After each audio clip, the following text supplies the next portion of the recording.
Bonjour à toutes et à tous et bienvenue sur le podcast de Talk CEC. Talk CEC, c'est un centre d'événementiel et une maison culturelle européenne située au cœur de Bruxelles. Dans nos podcasts, nous recevons des artistes, créatifs et partenaires pour discuter sur des thèmes environnementaux, culturels ou des expériences de vie. Voici 2 épisodes un peu particuliers dans lesquels nous avons accueilli Louis de la tribu Uniqueen d'Amazonie. Il nous parle de son tour en Europe, de sa culture et de la situation environnementale en Amazonie. Pour des raisons de facilité, nous avons décidé de diviser cet épisode en 2 parties, et voici la première. Bonne écoute. Bonjour et bienvenue dans ce nouvel épisode du podcast de Talk CEC. Aujourd'hui, on va à la rencontre de Chananui Uniqueen, homme de médecine et chanteur des traditions de la tribu amazonienne Uniqueen. Il est actuellement en tournée en Europe et on a la chance de l'avoir rencontré pour son passage à Bruxelles lors de l'exposition amazonienne immersive à Talk CEC.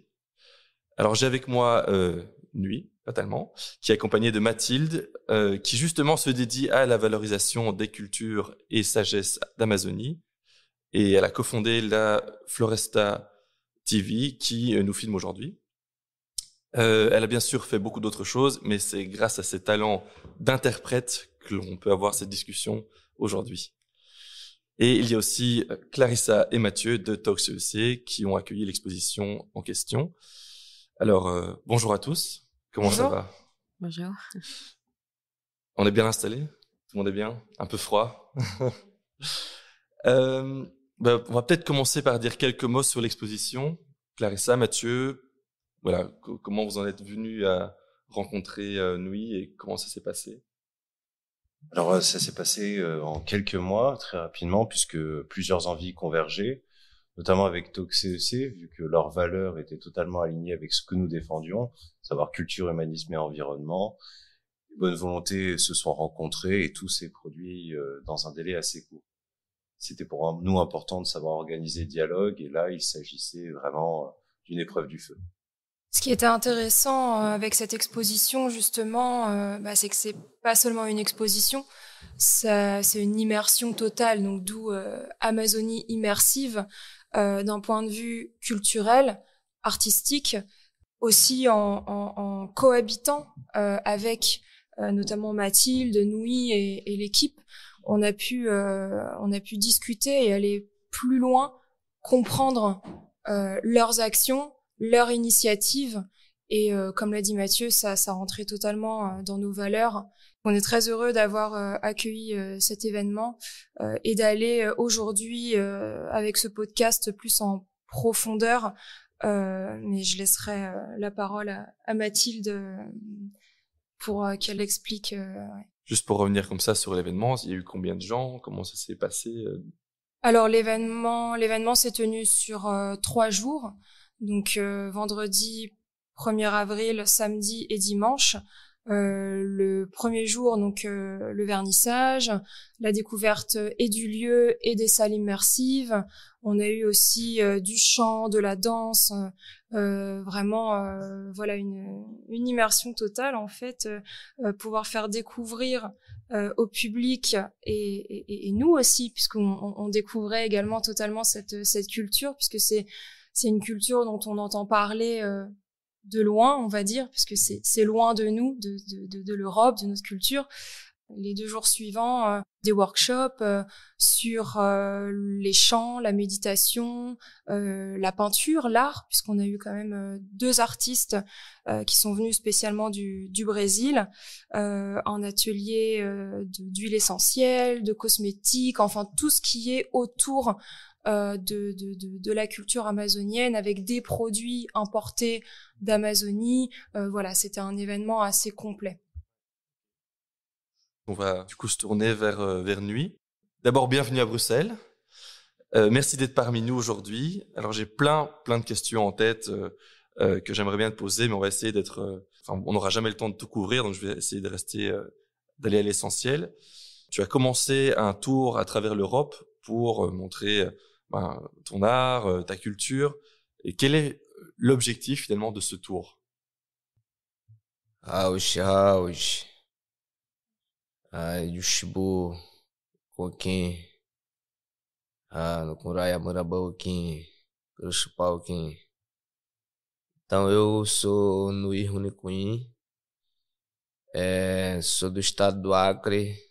Donc, Nui a commencé à se présenter donc avec une rapide prière en Hachakwin, donc qui est la langue originale du peuple Runikwin. Donc là, je n'ai même pas moi la capacité de vous traduire, mais ensuite il a parlé en portugais, qui est une langue donc, de plus en plus présente dans les cultures indigènes d'Amazonie brésilienne. Donc pour traduire, donc bonjour à tous, je m'appelle Chana Nui Runikwin. Je viens de l'État du Acre, qui se trouve au cœur de l'Amazonie brésilienne. Je suis leader du groupe Chanauri, de la communauté Igarapé du Caucho, donc du peuple ethnie Runikwin. Je viens ici apporter les messages de l'Amazonie au reste du monde. Entre autres, donc toute l'importance de mon voyage à l'heure actuelle, c'est vraiment d'ouvrir la voie aux possibilités de travailler entre mon peuple, le peuple Runikwin, et les peuples de la forêt amazonienne et le reste du monde, et notamment l'Europe, avec des possibilités de réflexion, d'échange, de partenariat, de travaux collectifs, pour ensemble commencer à agir en faveur de la plus grande forêt du monde, qui est l'Amazonie, qui est la forêt pure que nous-mêmes, peuple premier, donc nous protégeons, dont nous protégeons les eaux, l'air, les plantes sacrées, les médecines, les connaissances, les cultures, mais qui aujourd'hui ont besoin d'aide pour se maintenir, pour rester vivantes, pour rester actives. Et donc c'est pour ça que je viens ici, donc au nom de mon peuple, commencer à ouvrir ces possibilités, partager donc nos idées, nos nécessités aussi, les nécessités de notre communauté, pour ensemble travailler, œuvrer à la construction d'un monde meilleur, d'un monde de paix aussi, qui est la vibration de base de notre tradition, de notre bonne de vie, de ce qu'on veut construire avec le monde, et ce qu'on vient prier aussi pour toute l'humanité. Ok, il y avait beaucoup de choses dans ce qu'il a dit. Dans son parcours en Europe, dans ton parcours en Europe, quel est ton espoir en fait? Quel est l'espoir de toucher des gens, de former des alliances commerciales? Tu vas te dire, ok, j'ai réussi mon voyage parce que j'ai obtenu ceci ou cela. Então, né, a minha expectativa é de poder. Au niveau donc de ma présence ici, ce que j'espère pouvoir apporter et ramener au cœur de mon peuple, ce serait d'abord donc ce message constructif de compréhension et d'union entre les peuples, entre des cultures différentes, entre des continents différents, finalement, que nous représentons, et vraiment pouvoir commencer à constituer des partenariats de vision à long terme sur ce qu'on a échangé entre ces cultures différentes, ces connaissances, ces sagesses diverses. Et entre autres, par exemple, donc moi je suis venue ici avec le plan annuel de ma terre indigène pour présenter au monde, expliquer comment fonctionnent nos modèles de société, nos nécessités aussi, en nouveaux types de connaissances, aussi de technologiques, parce qu'on a besoin de s'adapter aussi à tous les changements que nous on vit, y compris donc les changements climatiques, par exemple, dont son état est dans les plus touchés d'Amazonie. Donc ils veulent ce besoin d'échange pour penser des systèmes, des modèles à long terme, dont nous-mêmes on pourrait commencer à s'inspirer sur des modes de vie, donc reconnectés à la source, connectés à la nature, à l'autre, à la communauté. Et aussi donc il vient donc partager donc toute la richesse de leur culture, donc qui est une culture de tradition orale, musicale, artistique aussi, qui donc en son sein donc porte des milliers d'années de connaissances originelles et de connaissances de la forêt. Et donc il vient pour le partager et l'enrichir aussi, parce qu'il pense que avec cette interculturalité tout le monde sort gagnant. Et il vient notamment aussi donc partager cette possibilité donc d'intégration et d'aller connaître sa culture aussi sur place. Il pense que pour commencer à vraiment travailler ensemble, effectivement, il est important de tout comme lui, il fait des longs voyages donc pour s'intégrer dans notre culture, nous inviter à s'intégrer à la sienne, mais pour connaître depuis la racine toute l'amplitude de leurs connaissances, mais être en immersion et penser ensemble ces projets. Et donc, il vient divulguer donc des festivals de connaissances, de culture qui se passent donc à certains moments de l'année en Amazonie, et où il veut tous nous inviter à aller s'immerger pour apprendre aussi cet univers. Ok. Super intéressant. Avec grand plaisir. Ouais, On va se prévoir un petit voyage, en Ben.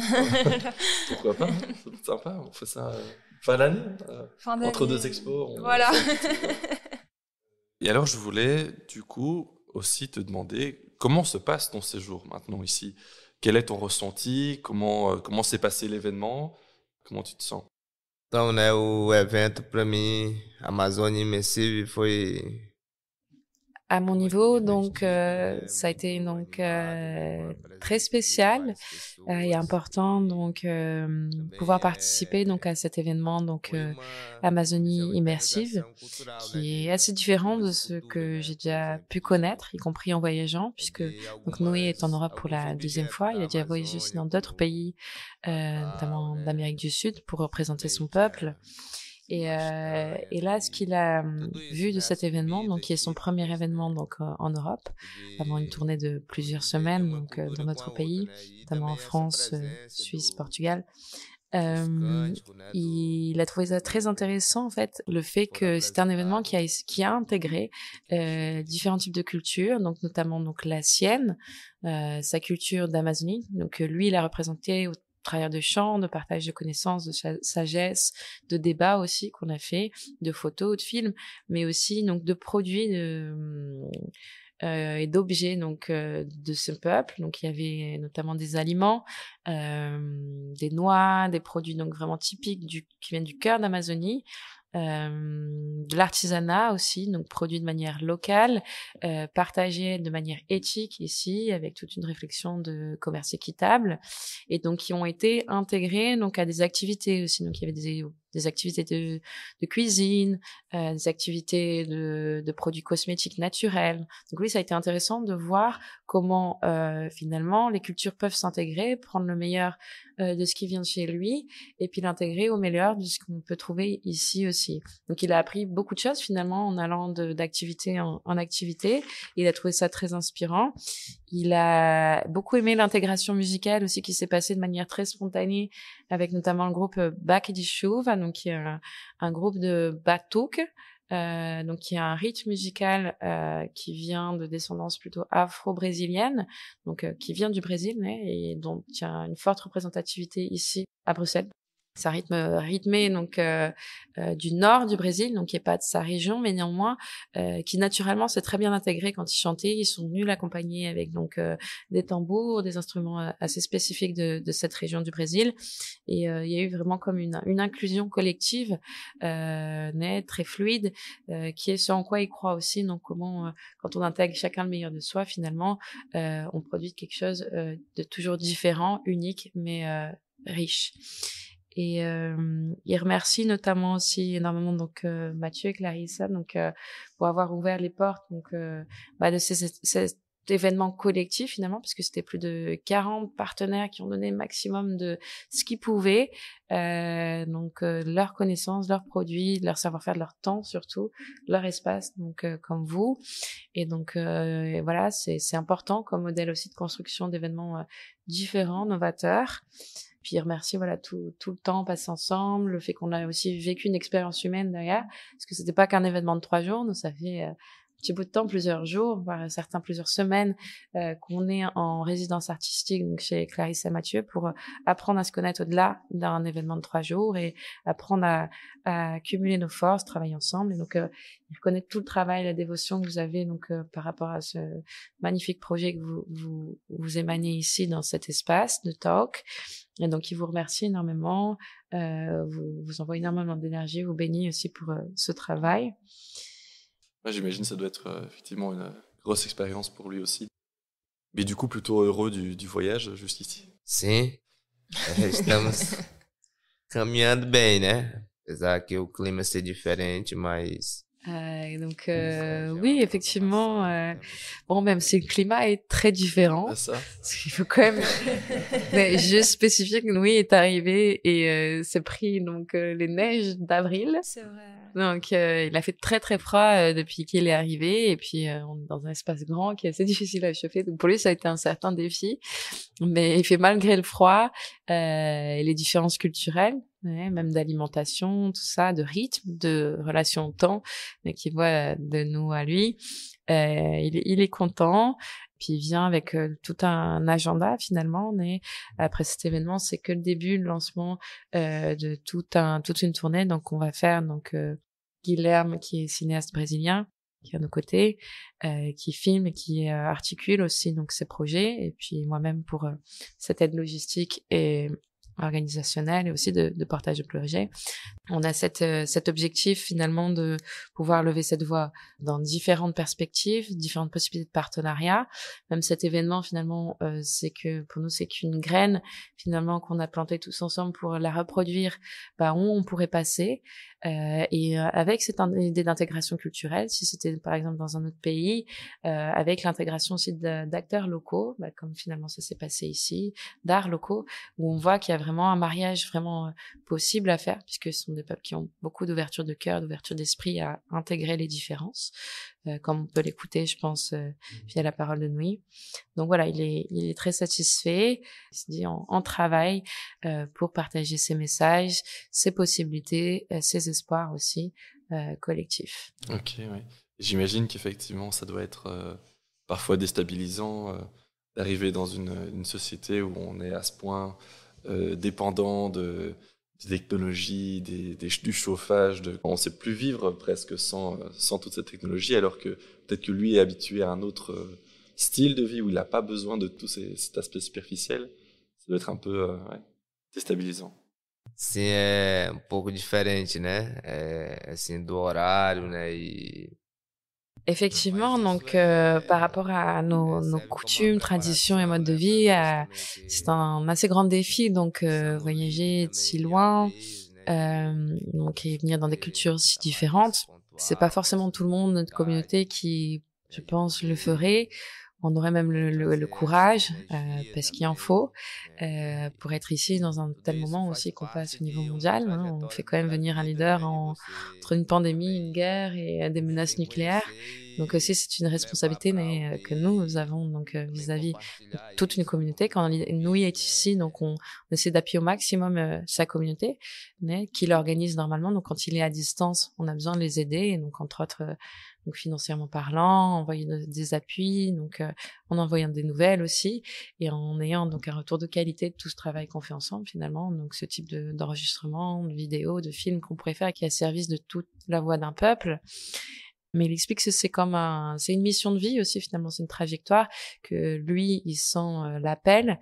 Il est entre autres donc Chana, donc Chana dans la tradition Hunikuin, donc c'est un mot de Ratchakuin, la langue originelle de ce peuple. Chana, ce sont les oiseaux voyageurs et surtout oiseaux chanteurs. Donc ce sont les leaders qui ont vraiment la force de l'étude du chant, des vibrations sonores et aussi travail plus entre le spirituel et la matière, et donc ils voyagent le monde pour partager les messages de la forêt, donc non seulement par la communication et la parole, donc ils ont certaines facilités donc de communication, mais surtout aussi par des vibrations qu'on a oubliées un peu dans notre société, donc plus subtiles, qui sont vraiment des chants, qui sont le silence, des réflexions sur le temps, sur la présence, une relation à la nature finalement qu'ils ont eux beaucoup plus naturellement que nous, où tout est connecté, donc où un son représente un esprit qui représente une plante qui soigne une question ou une maladie, qui se réintègre avec un système et qui refait un son finalement. C'est des choses très circulaires dans leur culture, et donc il vient aussi partager un peu de tout ça parce qu'il sent qu'on en a besoin, on en manque un peu dans notre société. Donc voilà, donc il est conscient que c'est un défi, mais il est très heureux de le faire, d'avoir été missionné, de se sentir donc à sa place en faisant ça, et au nom de son peuple, donc d'avoir la confiance tant de son peuple que la nôtre pour travailler ensemble.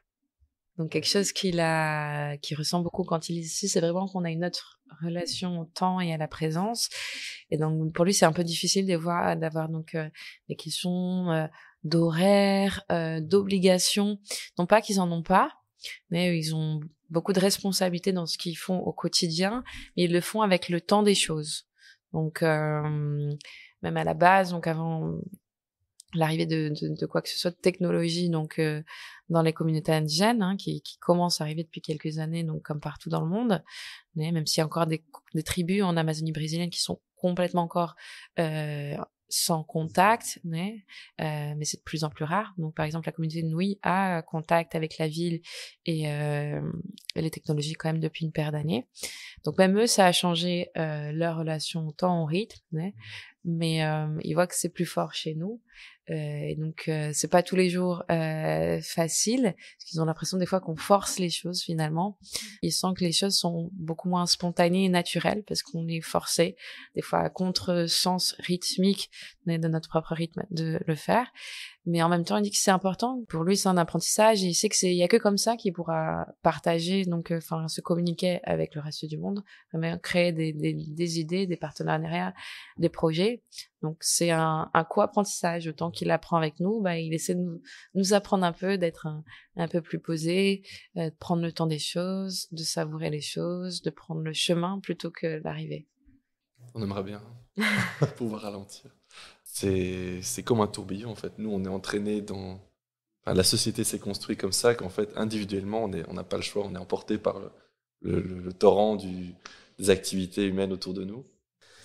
Então, a vida na aldeia, Nous, ici, nous partageons un petit peu donc, une réflexion sur le mode de vie donc au sein des tribus en relation par exemple à la ville donc qui connaît donc encore d'Amazonie, donc ils sont quand même par exemple sa tribu à peu près 1 heure en bateau d'une ville, donc taille petite à moyenne même on va dire par rapport à ce qu'on connaît ici, donc assez traditionnel, mais c'est tout de même une ville où ensuite donc il y a une route d'accès donc à une capitale où il y a un aéroport, donc c'est quand même une communauté assez proche de contact, hein. Il en existe, moi je suis allée dans des tribus donc quand même plus éloignées, il en existe des vraiment intouchables, ce sont plusieurs jours de bateau pour y avoir accès. Donc c'est vraiment une relation au temps, à la distance, qui est difficile à expliquer. En tout cas moi c'est ce que j'ai appris au Brésil aussi, hein. Le Brésil c'est un pays continent. Le Brésil fait quasiment la taille de l'Europe finalement. Donc l'Amazonie, c'est un espace vierge encore. En fait, il faut quand on parle par exemple de la terre indigène donc de Nui, me lembra o tamanho da terra indígena? 12.318 hectares. Donc sa terre indigène, la terre de son peuple, donc 12 380 hectares. Donc pour une population, sa communauté donc est un village donc qui regroupe quantas famílias e quantas pessoas? 194 famílias, 885 pessoas.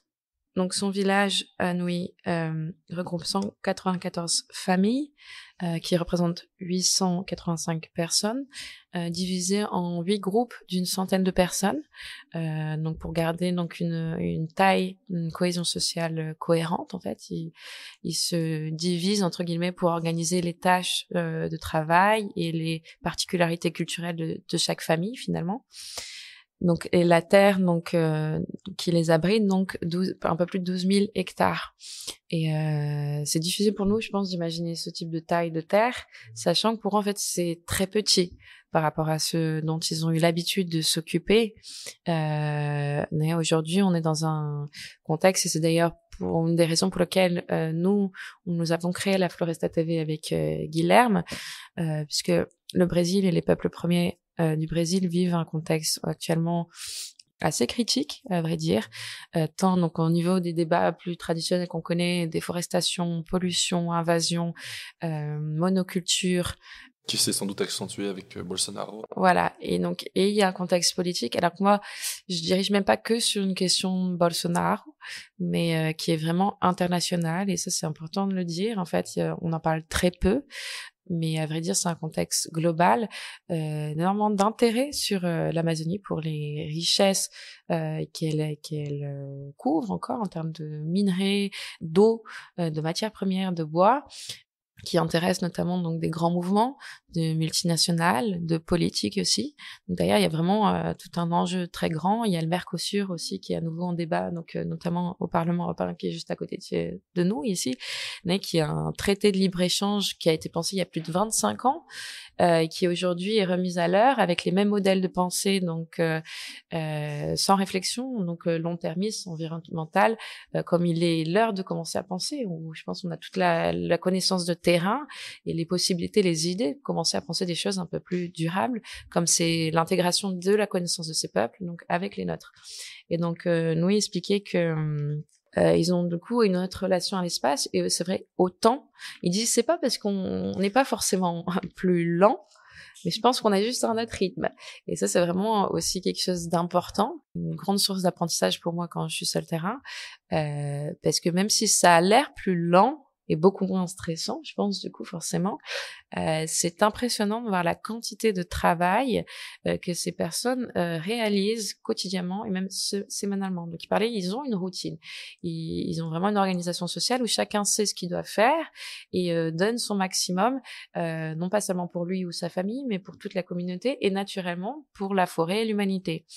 Et donc, et chacun a des tâches qui va de, par exemple, de la construction, l'éducation, la cueillette, la plantation, la chasse, la pêche aussi. Donc, il y a une série d'activités qui dépendent donc du rythme saisonnal, des pluies, des périodes de chasse, de cueillette. Donc, ils sont vraiment énormément connectés à ce rythme du temps, des lunaisons aussi, de produire des médecines, des plantes médicinales selon une période au long de l'année.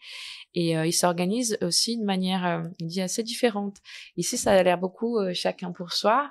Et finalement, eux, ils ont une organisation collective, c'est-à-dire que les journées commencent en réunion collective de la communauté, les semaines aussi. Et donc, pour réfléchir, donc quelle est la routine et les priorités de la communauté, donc pour maintenir une autonomie.